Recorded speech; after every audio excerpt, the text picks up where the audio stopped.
Oh, wow. There's already a big difference. Oh, my God. Oh, my God. Wow. So you can just leave everybody in the dust with this car, right? I love that gated shifter. Like, that never gets old.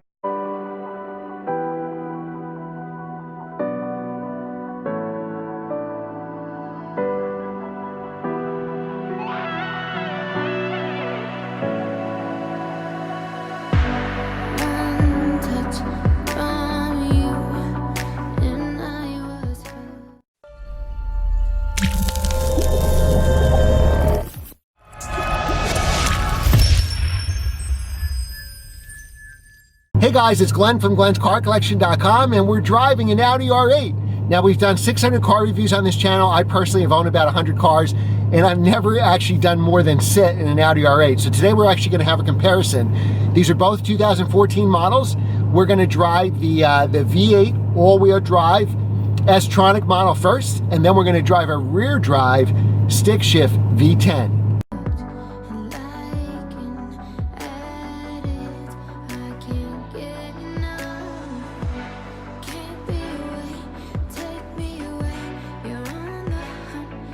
All right, so let's we're gonna drive the S-tronic first. We're gonna put an auto mode here just to get out of the facility, and then we'll get on the main roads and we'll drive in manual mode.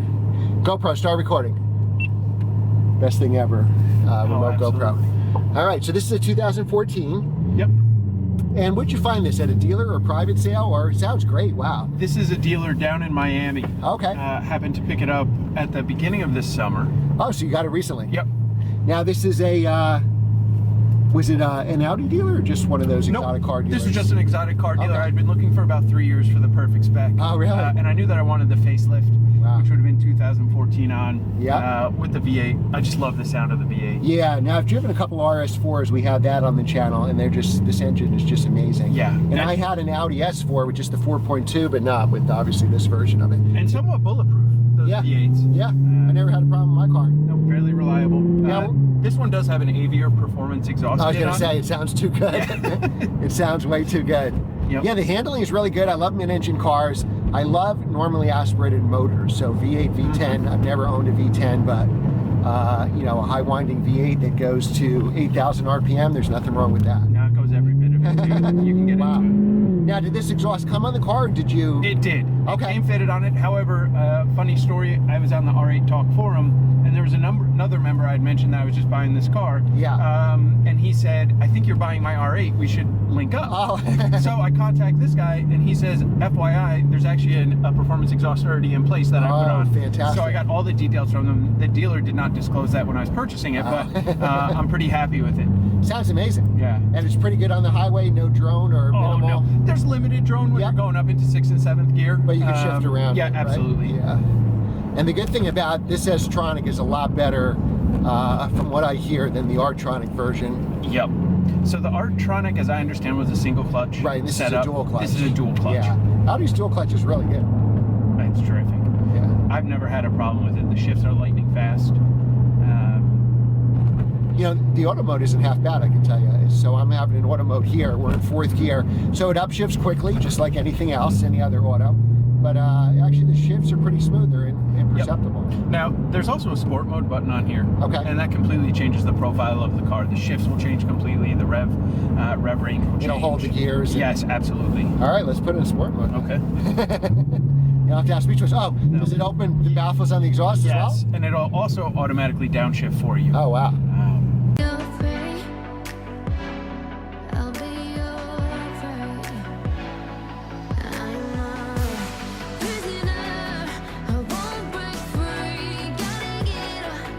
All right, so now as we get to the main road, why don't we put it in manual mode? Okay. So how do we do that? So you can just click over one more and you'll see that on the dash there. Oh, okay. There's an M1, and now you just use the paddle shift, or you can use the Yep, I'll use the paddle shift. Yep.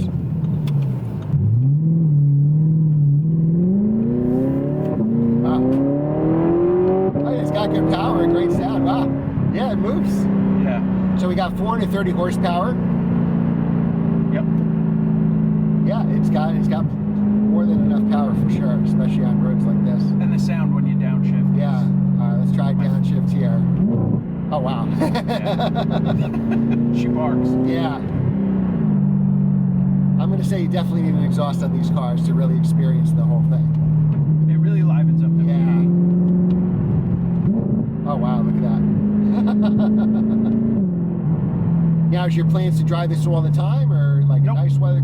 So my daily driver is a Jeep Wrangler JK. Oh, okay. Oh, those are cool. I had one. Yeah, the polarity in driving experience and just being able to drive a Wrangler on a Monday and then an R8 on a Tuesday. There you go. It's incredible. Yeah. It's incredible. You really get the full effect. Yeah, we can shut that off. I can see why you need it for sure. But Yeah. all right, so we'll turn on this road here.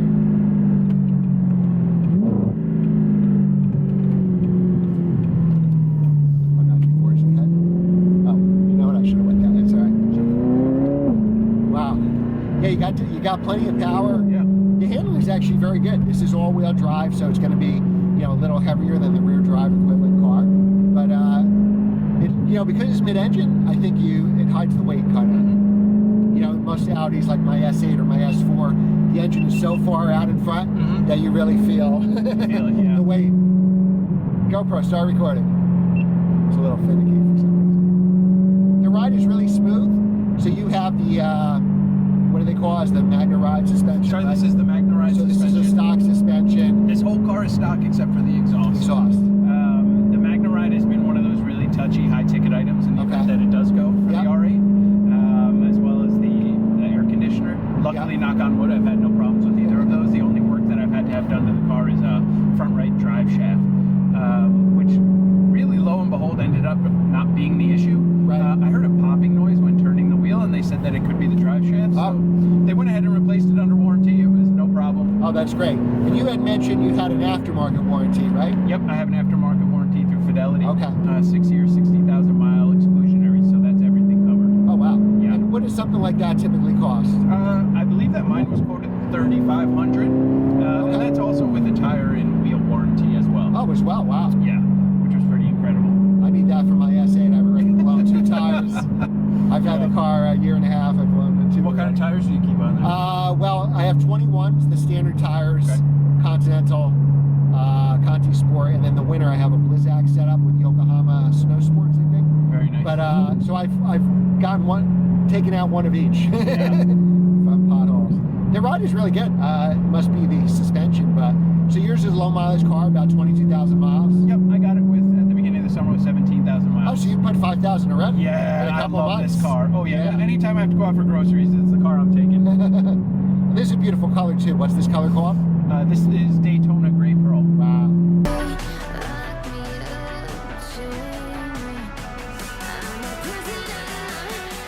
Yeah, it's a really great color. It shows a lot of sparkle, and I think that it offsets the carbon fiber side blade. Yes. Real well. Yeah. Now, do you have the bass stereo or the Bang & Olufsen? Or? It is the Bang & Olufsen. Oh, that's a really good stereo, right? It is. It's terrific. Wow, those downshifts. Yeah, I mean, wow, you really feel that transition between gears too. yeah, that's the real stereo in here, right? Yeah.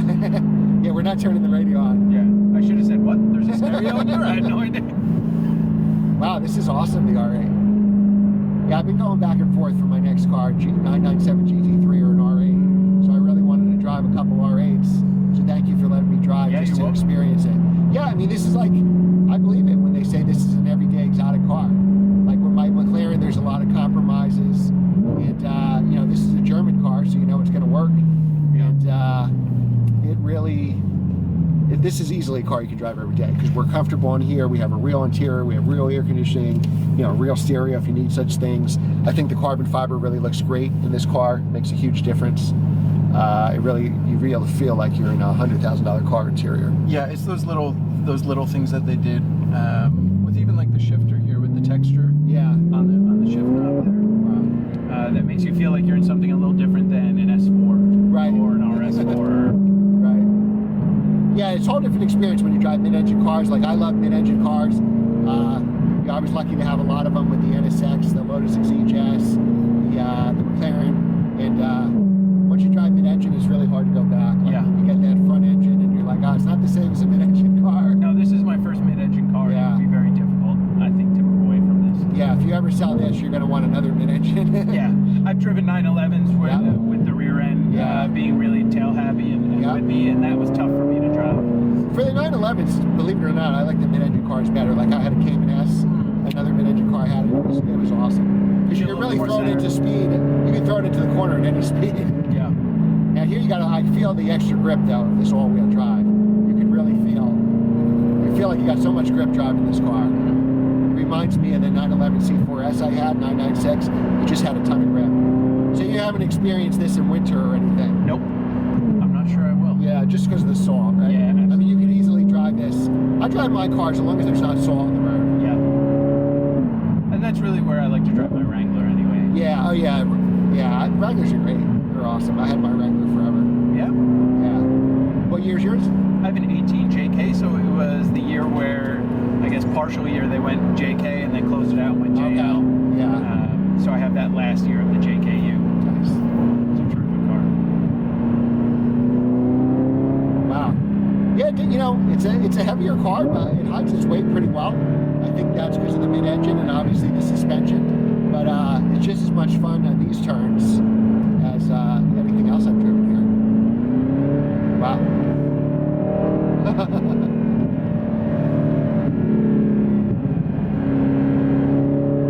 Yeah, these are like the perfect roads for this car. For sure. It's not often we actually get to take these roads over in Cranford. Got a lot of parkway traffic, right? Yeah. Now, how is the S-tronic in traffic? Incredible. Yeah. You can hardly feel it. I think the biggest thing between the R-tronic and the S-tronic is in the R-tronic you actually had to move it into neutral, or the car would automatically do that for you. Oh, okay. At a light or at a full stop. With the S-tronic, you don't have to worry about that. Oh, okay. So much smoother in traffic. Yeah.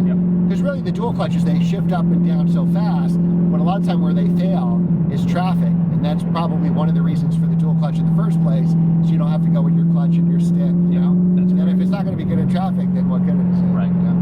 All right, we'll look for a place to turn around, and we'll head back, and then we'll drive the V10.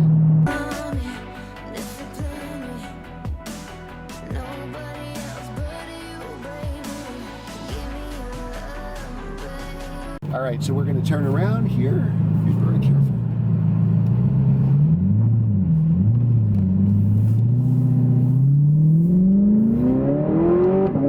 Wow.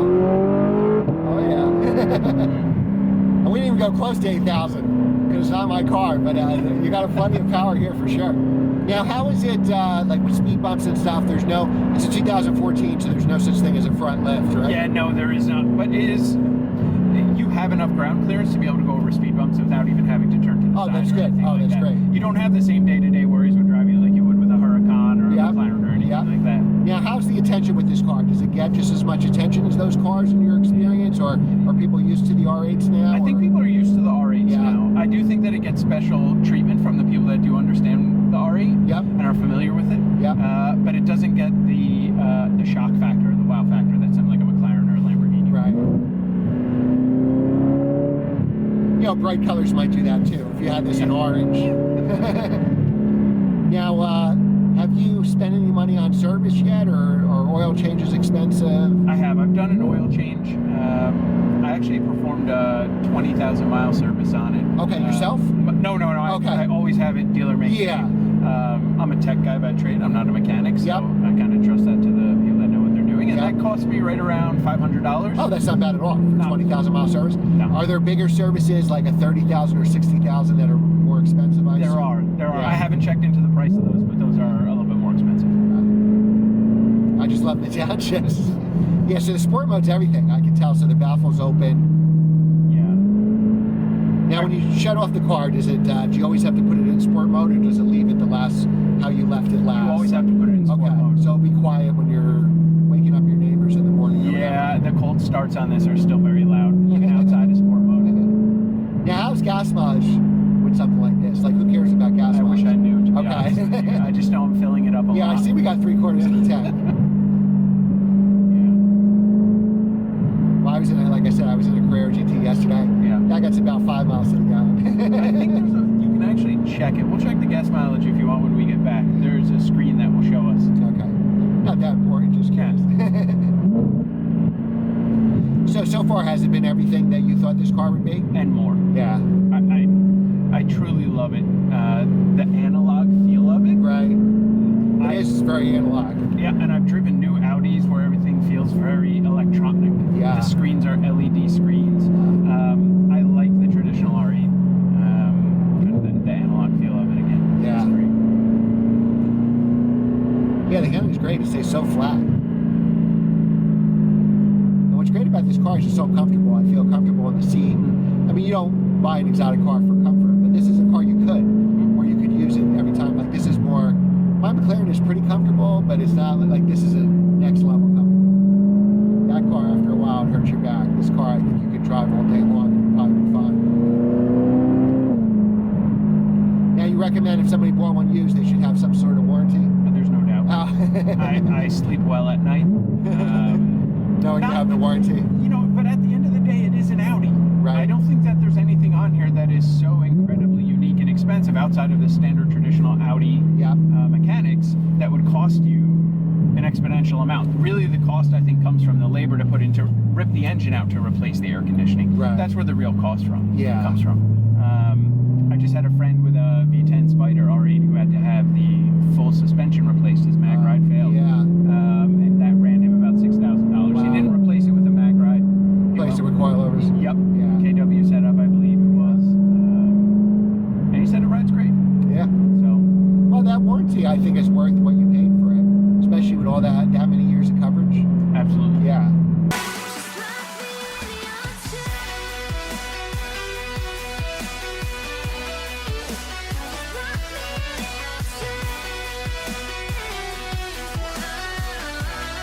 Right, you always want to buy the car, whether it's a dealer or private sale, from somebody who loved this car. Yeah. You know, there's a lot of posers out there that just want to impress their neighbors or their girlfriend or something. You got to have somebody who loves this car, is going to maintain it, take care of it. You get a highly maintained car, it should stay that way. Yep. This is my third child.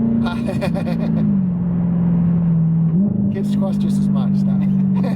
Usually I would say, oh, this is more expensive than a kid. No, it's not. Now, do you remember, if you're okay with saying it, like what would a setup like this cost? So somebody wants a V8 S-tronic, about a 2014, give or take, with similar mileage. What do they go for? So I purchased this car for $85,000. Okay. The warranty, like I said, was right around $3,500, $4,000. Okay. I don't remember the exact number. Yeah. And then I had it shipped from Miami. So all in, you're mid-90s. 90, yeah. Sales tax on top of that. Sales tax and everything on top of it. But I'll tell you, for that price, Best 90 you ever spent? no doubt about it. No doubt about it. Now when you park it, you still look back at it? Oh yeah, all the time. Yeah, that's key if you love your car. Even my E46 M3, I stare at it all the time. Do you? Yeah. I spend so much time staring at it. That is a great car. But it's worth every penny because, just the looks alone. All right, Mr. BMW. These BMW drivers, they don't signal. Wow, just the sound on this car. It's so much grip accelerating. So, like, the McLaren goes sideways the first second. This, with the all-wheel drive, you really have the grip.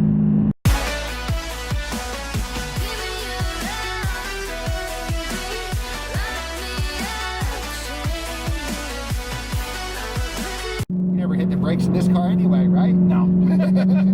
Now, in the V10, you're going to drive, maybe you have to hit the brakes in that one. But the V8, no.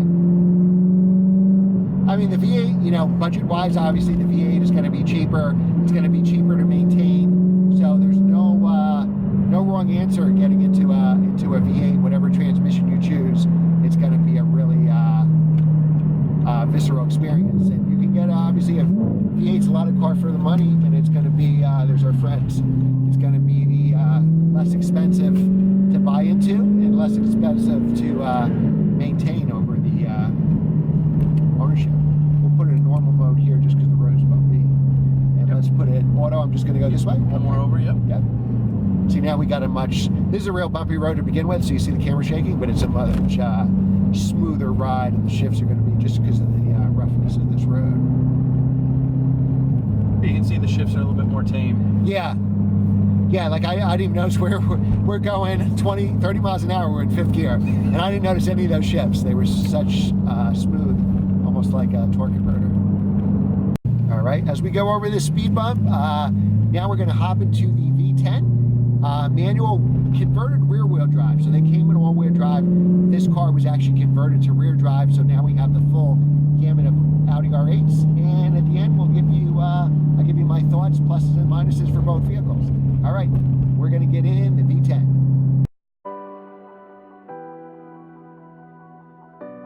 We're in the V10, so this is a V10 manual, same year as the V8 we just drove, 2014, but it's a V10 manual, so true manual with a clutch pedal, 6-speed manual. And this car, actually, the all-wheel drive parts were taken out, so we're actually driving it as a rear-wheel drive. So we have the full gamut here. We have V8 versus V10, manual transmission versus S-tronic, and all-wheel drive versus rear-wheel drive. So let's take it for a spin. And at the end of the video, I'll tell you the comparisons between both. So let's go over the interior. What I love about the gauges is it's analog. You don't have any digital readings here. Obviously, if you buy the V10 model, it'll say V10 right here. All the gauges are front and center. You have a 220-mile speedometer, and you have the tachometer. You can see here the red line is 8,500 RPM. You have all your temperature gauges, gas gauges, your battery voltage, water temperature, so everything really right at your fingertips. Even give you digitally your miles per hour. Steering wheel is nice and comfortable. I love the grip on this steering wheel. It's the right size. It's not too thick or too thin. This is probably your volume control here, yes. Right? And these will cycle you through the different modes, I guess, for the center screen, right? That's correct. And of course, the R8s have the flat bottom steering wheel. And I love this. I love this white with the red and black interior. It looks really sharp. And you have the carbon fiber package with the engine. I'm going to assume that this is optional carbon fiber, yes, inside the car as well, right? That's correct. Yep. And then you have your nav screen. It's a 2014, so obviously that's going to be somewhat dated, but it's still very functional. You have your climate control here, and most important is this shifter. Now, so this is your shock setting here, right? Correct. And is this for the rear wing? Okay, so you can keep it up. It's like a poser button. You can That's keep it correct. up or down. Parking sensors. Take off the electronic aids. Now, the V8 had a sport button here, which made the exhaust louder. Is there a sport button in these cars as well? Okay, because you already have everything, so you don't need a sport, yes, button. Okay, great. One thing of note, yeah, this car is Suzuka gray, not white. Oh, wow! It looks, it almost looks white in, yes, the pictures. Okay, with the lighting. Oh, I'm glad you corrected me. All right, so let's kind of turn around. We'll drive the V10 back, and then I'll tell you the pluses and minuses of both cars.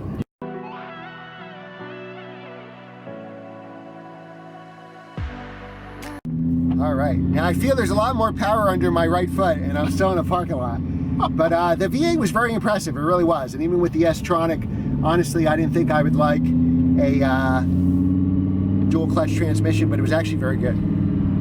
Now this has the Magna Ride suspension as well. That's correct. Yep, it's a very smooth ride. I'm really impressed with the suspensions. Yes, it is. I mean, this ride's better than my McLaren for sure.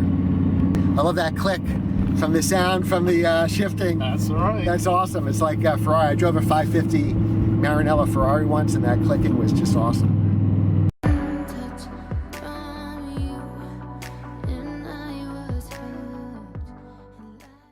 All right, so let's take it on the road here and see the differences between the V10 and the V8. Oh, wow. There's already a big difference. Oh, my God. Oh, my God. Wow. So I really felt the rear drive there, because you know, you felt the car a little slip there, right, where the all-wheel drive kind of like you mash the pedal and go. So definitely a lot more alive. You got a lot more power under your right foot.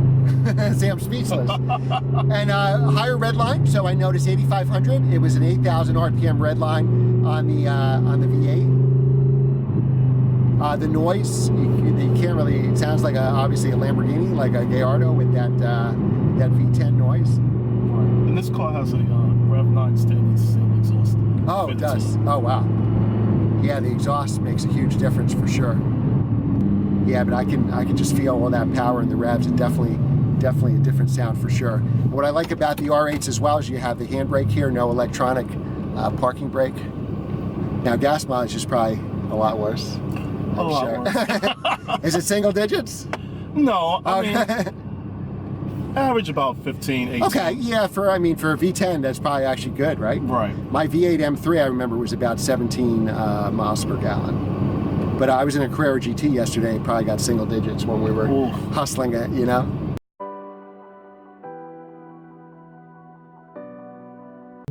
Oh yeah, I can feel. Oh wow. Yeah, because it's really hard. Like, I would take this over the Gallardo because it's very hard to find a Gallardo in stick. This is a 2014. So when you get to the later years, like 2013 Gallardos, those LPs, there's only like, I forgot, 55 of them in manuals. So it's actually, you got a better shot at getting one of these in manual, and obviously a lot cheaper price. Exactly. Yeah. The one thing that I've always heard is that the R8 is just a Lamborghini with a suit on. Right. With cheaper parts. They share a lot of the same parts. Correct. And the Audi parts and Audi service is a lot cheaper. That is correct. I mean, you won't impress your girlfriend probably as much as the Lamborghini, but no. You know what? You can fly under the radar, I think, a little more. Correct. So how is the attention with this car? So you had an NSX before it, like I do. Which gets more attention, this or the NSX? Well, I think the NSX did because it was yellow. Okay, yeah, you had a yellow one. I think that, pop-up headlights. And, right. Yeah. I think those that know Audi, if they see it on the road, they say, oh, wow, that's an R8. Right. But I have gotten, a lot of compliments when, driving on the Parkway, Turnpike, what have you. Right. The same thumbs up. Yeah. People are into cars. Right. They know what maybe driving by. Yeah. I think, the R8's been out long enough that most people know what it is. And you don't really see NSXs. It's very rare to see them on the road. So the NSX, I'm just guessing, probably would get more attention. Correct. Just because people don't know what it is. Exactly. Like with my NSX, people think it's a Lamborghini or a Ferrari. I'll have conversations with them for 20 minutes. They'll say, I had that poster on my wall. And when they leave, they go, oh, nice Viper. Or nice Lamborghini. I'm like, what? Or whereas the common person, if they see an R8, they say, oh, Iron Man's car. Yeah, exactly. Exactly. But it's a great car. I'm really impressed. I really love this, that it's rear-wheel drive. And you found this car this way, right? That's correct. That modification was already taken away. Yes. So what was entailed to do that? You had some parts left over from the all-wheel drive. So right, the differential and the drive shaft. Okay. That's correct. Okay. So it's not that really hard to go back and forth. No, the whole process takes about a little over 2 hours. 2 hours. If you will. Not bad. Oh, wow. Oh, my God. Yeah, this car's really fast. Yeah, it's much faster than the V8. Yes. And even then, you can still tune this to get it up to, 560. Wow. Which is the same as, 10 more horsepower. 10 more horsepower than the V10 Plus, which is at 550. Oh, wow. And this is 525. Okay, that's what I thought. Anytime you get over 5, that's a lot of horsepower, and you're going to have a pretty fast car. That's correct. Yeah. Like, they're about 3,600 pounds, give or take. Yes. Depending on the transmission choice. And the V8 was quick. I thought the V8 was fast, so I drove this. Now I'm not so sure. Now I think this is fast. And what I love about this car, in some ways I like it better than my McLaren because I'm rowing my own gears. That's right. I feel like I'm doing something, you know what I mean? Like the McLaren is so good. My grandma is faster than the McLaren. Right. My wife's faster than the McLaren. This I feel like I had to do something. And the click like the Ferrari at, 100 grand less, that's worth it to me, Wow. So this has an exhaust on it, which definitely makes a difference. Yes. The stock car is pretty quiet. Like the NSX is pretty quiet stock. We're talking about first gen NSXs, 91 and 2005. And all this noise is real, right? Yes. There you go. It's real. Yeah, the steering is really good. I mean, you can really place this car. And what I was saying about his V8 car is it's really comfortable. Yes. This is probably, it's an exotic or a semi-exotic car. And what's really impressive here is the ride. You could drive this car all day, and it's not punishing you. No. You drive in a GT3, after a couple hours, your back hurts. Even my McLaren, after an hour, I feel it kind of in my back. This is like, you could drive this New Jersey to California. I think you'll be fine. Right, and Glenn, since you brought that point up, Yeah. I purchased this car actually not in New Jersey. Oh, okay. But in Georgia. Yeah. I flew down to Georgia, did the transaction, and actually I stopped off at a friend's house in North Carolina. Okay. Spent the night there, and then from North Carolina straight to Jersey. Wow. So definitely comfortable. Yeah. No problems at all. So how many hours was North Carolina to Jersey? If you had to guess. That was probably about maybe 9-ish. Okay, so you were so comfortable after 9 hours. Yeah, that's a big deal because a lot of we do a lot of drives here early in the morning, and some of the roads are a half hour away. Some of them are an hour to get to, like Hawks Nest and stuff. Right. And sometimes, you know, you drive in an extreme car, you're pretty beat up, like my Lotus Exige S that I had. Exactly. You're pretty beat up by the time you get there. This, you can enjoy the ride there and back, and it handles the turns great. I mean, I'm really impressed. Mid-engine is everything. Like, once you have a mid-engine car, I've said it a million times, like our NSXs, like my Cayman S, my Lotus, it's such a difference driving a mid-engine car. The car always wants to turn. When you have that big engine out in front, you get understeer and you're really fighting with that. Yeah, this drives great, let me tell you. So you bought this used. It's a 2014. Yes. Did you buy it private or dealer? I bought it private. Okay. Yes, the gentleman who I purchased the car from, he actually owned a few Miatas that he raced as well. Oh. And he just parted with this car because he was doing some construction on his house and actually moving to a different house that he was building. Yeah. And it was just feasible for him to downsize the number of cars that he had. Yeah, that's the time you want to get it. So this guy, obviously, if he had other cars, he had the money to maintain it. Correct. And you've had this car how long now? I bought it last October. Oh, okay. And how many miles were you able to put on it this year? Right now we're at 21.7. Okay. I bought it with a little over 18,000 miles. The trip home was about 1,000. So I would say leisurely driving and 3, to meet here and there, yeah, a little over 3,000. I should say 2,000 because obviously the drive home was constituted about 1,000 miles. Right. All right. So we're going to turn around and we'll head back.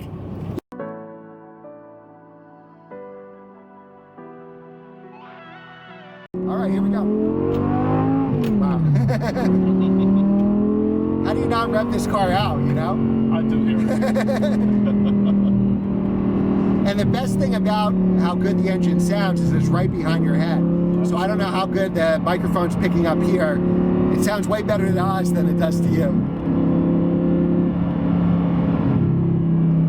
And has this car been reliable? You've had it about a year now, right? That's correct. So any problems where you had to go back to the dealer or get fixed, or? The only time this car has gone to the dealer is just for the 35,000 mile service. Okay. For all of the fluids. And also there was a recall by Audi for the coolant tank. Oh, okay. The expansion coolant tank with a put a strap on it, sort of to reinforce it. But otherwise, nothing at all. Nice. And what does a 35,000 mile service usually cost? At the dealer, about $600. Okay, so that's not too bad. Not too bad at all. So with the V8 car, just had its 20,000 mile service at the dealer. It was about $500. So those are really reasonable. But I've looked into the Huracans and the Gallardos, and somebody who owns one actually corrected me in the comments. Most of their services are about $1,500, $800 on the cheap side, maybe $1,500 on the high side for essentially, you know, a similar car. Right. But the Audi dealer, I guess, is cheaper than the Lamborghini dealer. Now, what made you? What attracted you to the car? Was it the 10-cylinder and the stick shift? Because you already had a very visceral car in the NSX. That's correct. Yeah. So what made you say, well, I want to try out the R8 next? Because this is your first Audi. Correct. Yep. I actually went to a huge meet, Top Gear Porsche. I'm sure you're familiar. Yes. Yeah, I was there. And I drove the NSX there. Yeah. And I kept seeing, you know, the Porsches, the Ferraris, the Lamborghinis flying past me on the walkway. And, you know, in the back of my mind, I said, you know what? One day. 290 horsepower wasn't cutting it any longer. Yeah, the NSX is not fast. No. So I decided to find something that had, you know, a decent amount more horsepower. Okay. And also, I didn't want to have astronomical repair bills, if you will. That takes the fun out of it. Correct. Yeah. And when I looked into the R8 and found more about the car, it definitely fit the bill. I was lucky to find one with all of the options that I was looking for. Gotcha. Yeah, I mean, with the R8, it's definitely, you know, an exotic looking car. When this came out in 08, I have a lot of the old car magazines, they really say this is like the next NSX, because they stopped the NSX in 05. They didn't come out with another one. And to a lot of the journalists, they said, you know, if they were going to have a new NSX, that's what this really should be.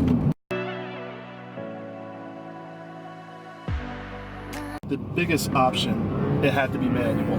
Right, that was like a must for you, right? That was a must. Yeah, well, just like the NSXs, I think once you have a manual, it's really hard to go back. Like you said, the manual only, the NSX only has that 290 horsepower, but it still makes it so much fun because you have that manual transmission. Exactly. You know, and you're not going as fast that you're breaking many speed limits in that car, which you would, I guess, in this car. But so that's a big difference when you go from 290 horsepower to 525. That's a difference. That's a difference you definitely feel, right?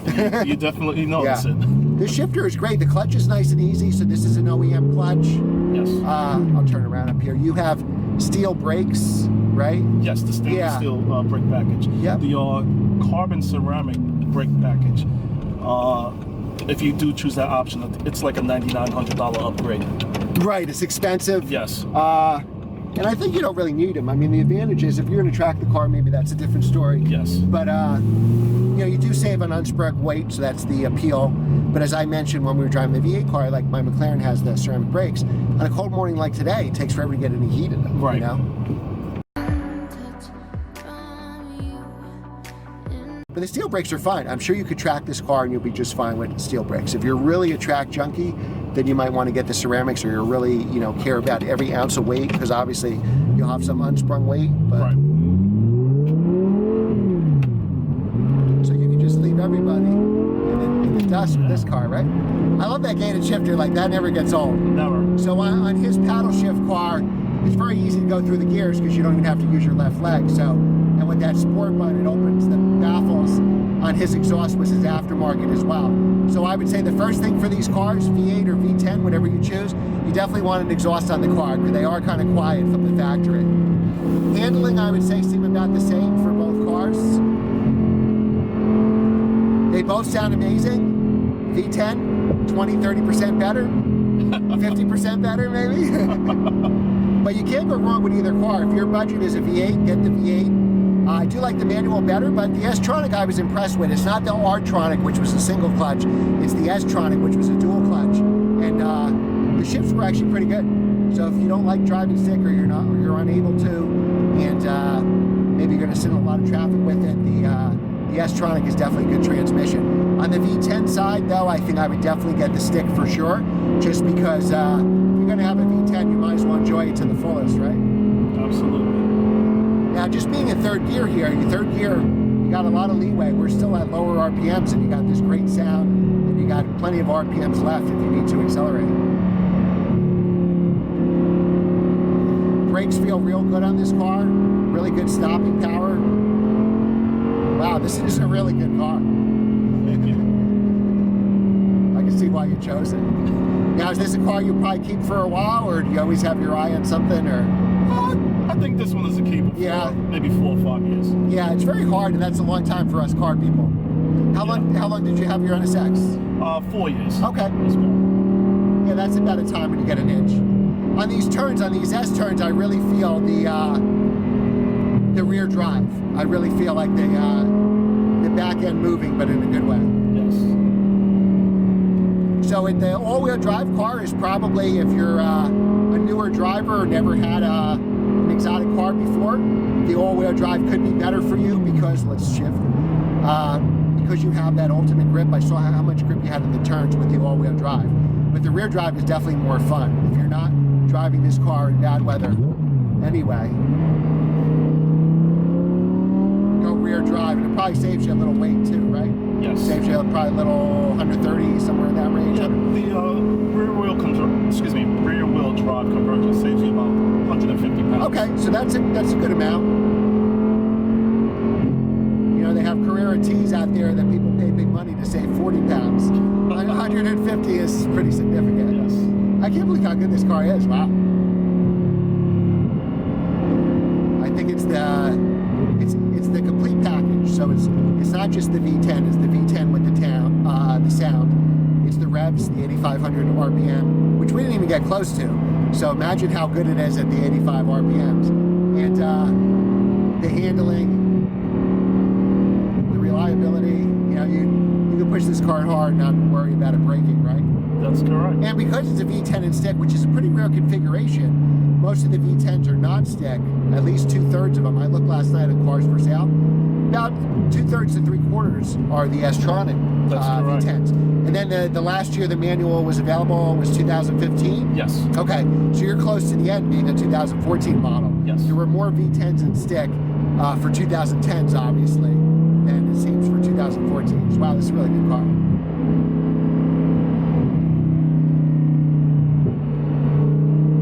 Now you bought it with the exhaust on it as well. That's correct. So you bought you didn't have to do anything really. You bought the car and you can put it back to stock if you need to.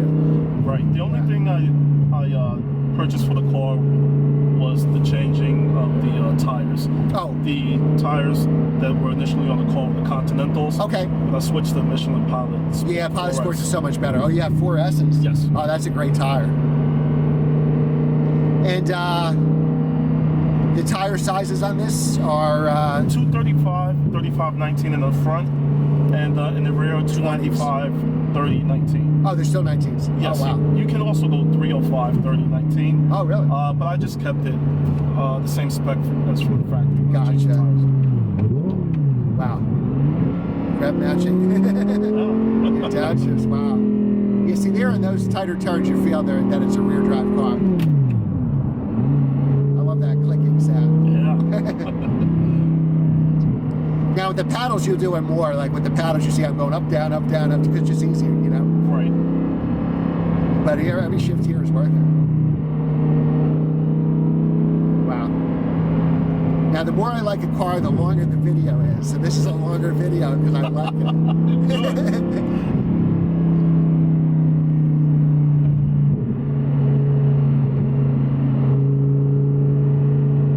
Now, any advice for somebody looking to purchase? I mean, obviously V10 manual, right? But do your homework. Yeah. Because there are two common issues with the car. Obviously, the mag ride suspension, right, as well as the AC. If the condenser goes for the air conditioning on the V8, it's an engine out. Right, really expensive. Repair. Yeah. So it definitely is an expensive repair. The V10, it can be done without the engine coming out, but like I said, you definitely want to look and make sure that if you do take a test drive, that the suspension is firm, and because you know if you have a bad strut, yeah, you know it's a very costly repair as well. And the best way to see that is by taking the wheel off, right, to see if there's seepage. Correct. That is correct. You can tell if there's some seepage on the strut itself. So you really want to get it up on the lift, take the tires off, and inspect it. Do your due diligence and get a PPI performed. I've seen a couple of these cars, not recently, that were CPO cars. Obviously, I guess they would warranty that. And your warranty is with Audi, or? Yes, I have the Audi Platinum Plus warranty. So that would cover all those. That's correct. Okay. It covers everything. And what do those warranties typically go for if somebody wanted to purchase it? I purchased a 4-year, 48,000 mile extended warranty, and it was about $3,800. Okay, that's not bad. Less than $1,000 a year. That's correct. And is there a deductible with that, or how does that work? The deductible is $250. Oh, that's not bad. All right, so pricing these cars, you know, V10 stick, you're probably, for 2014, you're probably looking over a little at 100,000, 100, 105, 110, 100, depending on mileage. 2010 cars, the first V10 sticks actually started very late 2009. And I've seen those about 90,000. Obviously, they're older cars and they have mileage. Both of these owners said definitely get a warranty. Their warranties, I think, were well worth it. They didn't really overpay for the warranties. So you could have you don't want to have an $8,000 repair. It's better to spend $4,000 on a warranty and get yourself covered there. That's about it. I think they're great cars. I think it depends what your budget is, what you're looking to spend. Obviously, V10 stick is probably the holy grail of Audis, and but you know, a V8 S-tronic is a great car as well, and to get into into it at a cheaper price. And obviously at lower price points, sometimes it's easier to sell a car because more people can afford that. But this is my first time driving V8s. I've driven everything on the same day, 20 minutes apart, and it was really an awesome experience. So guys, remember to like this video. Leave your comments below. Which would you choose, the V8 or the V10? There's no wrong answer, but factor in money. Of course you're going to want the V10, but factor in if you're spending your own money, which would you get? Does the V8 give you 90% of it, or 80%, or 50%? Let me know in the comments below. Remember to subscribe. A lot more videos on your way. We have BMW M8 M8 competition. We have Carrera GT and a lot of stuff coming up. So remember to subscribe and hit that notification bell, and I will see you next time.